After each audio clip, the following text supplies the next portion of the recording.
ప్రభువైన యేసుక్రీస్తు నామంలో మీకు వందనములు తెలియజేయుచున్నాను.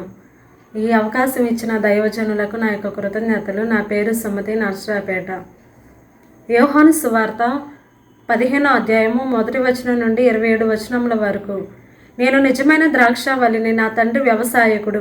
నాలో ఫలింపని ప్రతి తీగను ఆయన తీసి పారవేయును. ఫలించు ప్రతి తీగ మరి ఎక్కువగా ఫలింపవలనని దానిలోని పనికిరాని తీగలను తీసివేయును. నేను మీతో చెప్పిన మాటను బట్టి మీరు ఇప్పుడు పవిత్రులై ఉన్నారు. నా యందు నిలిచియుండుడి, మీ యందు నేనును నిలిచియుందును. తీగ ద్రాక్షావల్లిలో నిలిచి ఉంటేనే గాని తనంతట తానే ఎలాగూ ఫలింపదో, అలాగే నా యందు నిలిచి ఉంటేనే గాని మీరును ఫలింపరు. ద్రాక్షావల్లిని నేను, తీగలు మీరు. ఎవడు నా యందు నిలిచి ఉండునో, నేను ఎవని యందు నిలిచి ఉందునో వాడు బహుగా ఫలించును. నాకు వేరుగా ఉండి మీరేమీ చేయలేరు. ఎవడైనను నా యందు నిలిచి ఉండని ఎడల వాడు తీగ వలె బయట పారవేయబడి ఎండిపోవును. మనుషులు అట్టి వాటిని పోగు చేసి అగ్నిలో పారవేతురు, అవి కాలిపోవును. నా యందు మీరును, మీ యందు నా మాటలను నిలిచి ఉండిన ఎడల మీకేది ఇష్టమో అడుగుడి, అది మీకు అనుగ్రహింపబడును. తండ్రి నన్ను ఎలాగు ప్రేమించునో నేనును మిమ్మును అలాగు ప్రేమించి తిని, నా ప్రేమ యందు నిలిచియుండుడి. నేను నా తండ్రి ఆజ్ఞలు గైకొని ఆయన ప్రేమ యందు నిలిచి ఉన్న ప్రకారము మీరును నా ఆజ్ఞలు గైకొనిన ఎడల నా ప్రేమ యందు నిలిచియుందురు. నా సంతోషము మీ యందు ఉండవలననియు మీ సంతోషము పరిపూర్ణము కావాలననియు ఈ సంగతులు మీకు చెప్పుచున్నాను. నేను మిమ్మల్ని ప్రేమించిన ప్రకారము మీరు ఒకరినొకడు ప్రేమించవలనటయే నా ఆజ్ఞ. తన స్నేహితుల కొరకు తన ప్రాణము పెట్టువాని కంటే ఎక్కువైన ప్రేమ గల వాడెవడనూ లేడు. నేను మీకు ఆజ్ఞాపించు వాటిని చేసిన ఎడల మీరు నా స్నేహితులై ఉందురు. దాసుడు తన యజమానుడు చేయు దానిని ఎరుగడు గనుక ఇక మిమ్మను దాసులని పిలువక స్నేహితులని పిలుచుచున్నాను. ఎందుకనగా నేను నా తండ్రి వలన వినిన సంగతులన్నిటినీ మీకు తెలియజేసి తిని, మీరు నన్ను ఏర్పరచుకొనలేదు. మీరు నా పేరట తండ్రిని ఏమి అడుగుదరో అది ఆయన మీకు అనుగ్రహించినట్లు మీ ఫలము నిలిచియుండుటకును, మీరు వెళ్ళి ఫలించుటకును, మీ ఫలము నిలిచియుండుటకును నేను మిమ్మను ఏర్పరచుకొని నియమించి తిని. మీరు ఒకరినొకడు ప్రేమింపవలనని ఈ సంగతులు మీకు ఆజ్ఞాపించుచున్నాను. లోకము మిమ్మల్ని ద్వేషించిన ఎడల మీకంటే ముందుగా నన్ను ద్వేషించినని మీరు ఎరుగుదురు. మీరు లోక సంబంధులైన ఎడల లోకము తన వారిని స్నేహించును. అయితే మీరు లోక సంబంధులు కారు, నేను మిమ్మను లోకముల నుండి ఏర్పరచుకుంటుని. అందుచేతనే లోకము మిమ్మను ద్వేషించుచున్నది. దాసుడు తన యజమానుని కంటే గొప్పవాడు కాడని మాట జ్ఞాపకము చేసుకొనుడి. లోకులు నన్ను హింసించిన ఎడల మిమ్మను కూడా హింసింతురు. నా మాట గైకొనిన ఎడల మీ మాట గైకొందురు. అయితే వారు నన్ను పంపిన వానిని ఎరుగరు గనుక నా నామము నిమిత్తము వీటినన్నిటినీ మీకు చేయుదురు. నేను వచ్చి వారికి బోధింపకుండిన ఎడల వారికి పాపము లేకపోవును.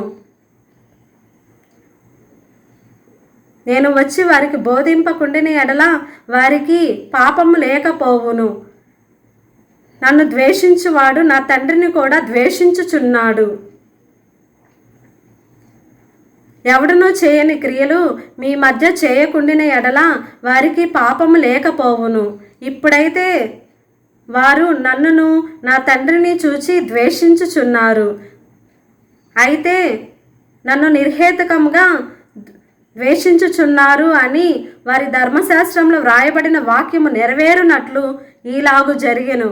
నేను తండ్రి యొద్ద నుండి మీ యొద్దకు నేను పంపబోవు ఆదరణకర్త అనగా తండ్రి యొద్ద నుండి బయలుదేరు సత్యస్వరూపి అయిన ఆత్మ వచ్చినప్పుడు ఆయన నన్ను గురించి సాక్ష్యం ఇచ్చును.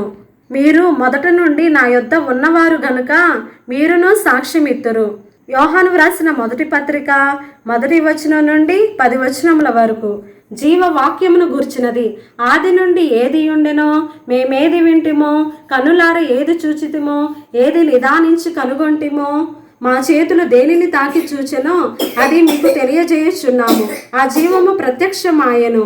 తండ్రి యొద్ద ఉండిన ఆ నిత్య జీవమును మేము చూచి ఆ జీవమును గురించి సాక్ష్యం ఇచ్చుచు దానిని మీకు తెలియపరచుచున్నాము. మాతో కూడా మీకును సహవాసము కలుగునట్లు మేము చూచిన దానిని వినిన దానిని మీకు తెలియపరచుచున్నాము. మన సహవాసం అయితే తండ్రితో కూడాను ఆయన కుమారుడైన యేసుక్రీస్తుతో కూడాను ఉన్నది. మన సంతోషము పరిపూర్ణమవుటకై మేము ఈ సంగతులను వ్రాయుచున్నాము. మేము ఆయన వలన విని మీకు ప్రకటించే వర్తమానం ఏమనగా, దేవుడు వెలుగై ఉన్నాడు, ఆయన యందు చీకటి ఎంత మాత్రమునూ లేదు. ఆయనతో సహవాసం గలవారమని చెప్పుకొనుచు చీకటిలో నడిచిన ఎడల మనం అబద్ధం ఆడుచు సత్యము జరిగింపకుందుము. అయితే ఆయన వెలుగులోనున్న ప్రకారము మనమును వెలుగులో నడిచిన ఎడల మనమును అన్యోన్య సహవాసము గలవారమై ఉందుము. అప్పుడు ఆయన కుమారుడైన యేసు రక్తము ప్రతి పాపము నుండి మనలను పవిత్రులుగా చేయును. మనము పాపం లేని వారమని చెప్పుకొని ఎడల మనలను మనమే మోసపుచ్చుకుందుము, మరియు మనలో సత్యం ఉండదు. మన పాపములను మనము ఒప్పుకొని ఎడల ఆయన నమ్మదగిన వాడును నీతిమంతుడును గనక మన పాపములను క్షమించి సమస్త దుర్నీతి నుండి మనలను పవిత్రులుగా చేయును. మనము పాపము చేయలేదని చెప్పుకొని ఎడల ఆయనను అబద్ధికునిగా చేయువారమగుదుము, ఆయన వాక్యము మనలో ఉండదు. కొరింథీయులకు రాసిన మొదటి పత్రిక 13వ అధ్యాయం 1వ వచనం నుండి 13వ వచనముల వరకు. మనుషుల భాషలతోను దేవదూతల భాషలతోనూ నేను మాట్లాడినాను, ప్రేమనైన వాడినైతే మ్రోగుడి కంచెను గనగనలాడు తాళమునై ఉందును. ప్రవచించు కృపావరము కలిగి మర్మములన్నీ జ్ఞానమంతయు ఎరిగిన వాడనైనను, కొండలను పెకలింపగల పరిపూర్ణ విశ్వాసము గలవాడనైనను, ప్రేమలేని వాడనైతే నేను వ్యర్థుడను. బీదల పోషణ కొరకు నా ఆస్తి అంతయు ఇచ్చినను, కాల్చబడుటకు నా శరీరము అప్పగించినను, ప్రేమ లేని వాడనైతే నాకు ప్రయోజనం ఏమీ లేదు. ప్రేమ దీర్ఘకాలము సహించును, దయ చూపించును. ప్రేమ మత్సరపడదు, ప్రేమ డమ్మముగా ప్రవర్తింపదు, అది ఉప్పొంగదు, అమర్యాదగా నడువదు, స్వప్రయోజనమును విచారించుకొనదు, త్వరగా కోపపడదు, అపకారమును మనసులో ఉంచుకొనదు, దుర్నీతి విషయమై సంతోషపడక సత్యమునందు సంతోషించును, అన్నిటికీ తాలుకొనును, అన్నిటినీ నమ్మును, అన్నిటినీ నిరీక్షించును, అన్నిటినీ ఓర్చును. ప్రేమ శాశ్వత కాలం ఉండును. ప్రవచనములైనను నిరర్ధకములగును, భాషలైనను నిలిచిపోవును, జ్ఞానమైనను నిరర్ధకమగును. పూర్ణమైనది వచ్చినప్పుడు పూర్ణము కానిది నిరర్ధకమగును. పూర్ణమైనది వచ్చినప్పుడు పూర్ణము కానిది నిరర్ధకమగును. నేను చిన్నపిల్లవాడినై ఉన్నప్పుడు చిన్నపిల్లవాని వలె మాట్లాడి తిని, చిన్నపిల్లవాని వలె తలంచి తిని, చిన్నపిల్లవాని వలె యోచించి తిని. ఇప్పుడు పెద్దవాడినై చిన్నపిల్లవాని చేష్టలు మానివేసి తిని. ఇప్పుడు అద్దంలో చూచినట్టు సూచనగా చూచుచున్నాము, అప్పుడు ముఖాముఖిగా చూతుము. ఇప్పుడు కొంత మట్టుకే ఎరిగి ఉన్నాను, అప్పుడు పూర్తిగా ఎరుగుపడిన ప్రకారము పూర్తిగా ఎరుగుదును. కాగా విశ్వాసము, నిరీక్షణ, ప్రేమ ఈ మూడును నిలుచును. వీటిలో శ్రేష్టమైనది ప్రేమయే. దెస్సలోనికీయులకు వ్రాసిన మొదటి పత్రిక 5వ అధ్యాయము 15వ వచనం నుండి 22 వచనముల వరకు. ఎవడును కీడునకు ప్రతి కీడు ఎవనికైనాను చేయకుండా చూచుకొనుడి. ఎల్లప్పుడూ మేలైన దానిని అనుసరించి నడుచుకొనుడి. ఎల్లప్పుడూ సంతోషముగా ఉండుడి. ఎడతెగక ప్రార్థన చేయుడి. ప్రతి విషయమునందు కృతజ్ఞతాస్తుతులు చెల్లించుడి. ఇలాగు చేయుట యేసుక్రీస్తునందు మీ విషయంలో దేవుని చిత్తము. ఆత్మను ఆర్పకుడి, ప్రవచించుటను నిర్లక్ష్యము చేయకుడి. సమస్తమును పరీక్షించి మేలైన దానిని చేపట్టుడి. ప్రతి విధమైన కీడునకు దూరముగా ఉండుడి. ఎఫెసీయులకు వ్రాసిన పత్రిక 5వ అధ్యాయము 1వ వచనం నుండి 12 వచనముల వరకు.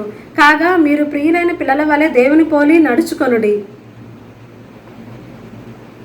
క్రీస్తు మిమ్మల్ని ప్రేమించి పరిమళ వాసనగా ఉండుటకు మన కొరకు ఆయన తన్ను తాను దేవునికి అర్పణముగాను బలిగాను అప్పగించుకొనెను. అలాగుననే మీరును ఒకరినొకడు ప్రేమ కలిగి ఉండుడి. మీలో జారత్వమే కానీ ఏ విధమైన అపవిత్రతే కానీ లోభత్వమే కానీ వీటి పేరైనను ఎత్తకూడదు. ఇదే పరిశుద్ధులకు తగినది. కృతజ్ఞత వచ్చిన మేము రుచురింపవలను కానీ మీరు బూతులైనను పోకిరి మాటలైనను సరసోక్తులైనను ఎత్తకూడదు. ఇవి మీకు తగవు. వ్యభిచారి అయినను, అపవిత్రుడైనను, విగ్రహారాధికుడై ఉన్న లోబి అయినను క్రీస్తు యొక్కయు దేవుని యొక్కయు రాజ్యమునకు హక్కుదారుడు కాడని సంగతి మీకు నిశ్చయముగా తెలియను. వ్యర్థమైన మాటల వలన ఎవడును మిమ్మను మోసపరచనీయకుడి. ఇటు క్రియల వలన దేవుని ఉగ్రత అవిధేయులైన వారి మీదకి వచ్చును. గనుక అట్టి వారితో మీరు పాలివారై ఉండకుడి. మీరు పూర్వమందు చీకటై ఉండిరి, ఇప్పుడైతే ప్రభువునందు వెలుగై ఉన్నారు. వెలుగు ఫలము సమస్త విధములైన మంచితనము, నీతి, సత్యమని వాటిలో కనబడుచున్నది. గనుక ప్రభువుకి ఏది ప్రీతికరమైనదో దానిని పరీక్షించుచు వెలుగు సంబంధుల వలె నడుచుకొనుడి. నిష్ఫలమైన అంధకార క్రియలలో పాలివారై ఉండక వాటిని ఖండించుడి.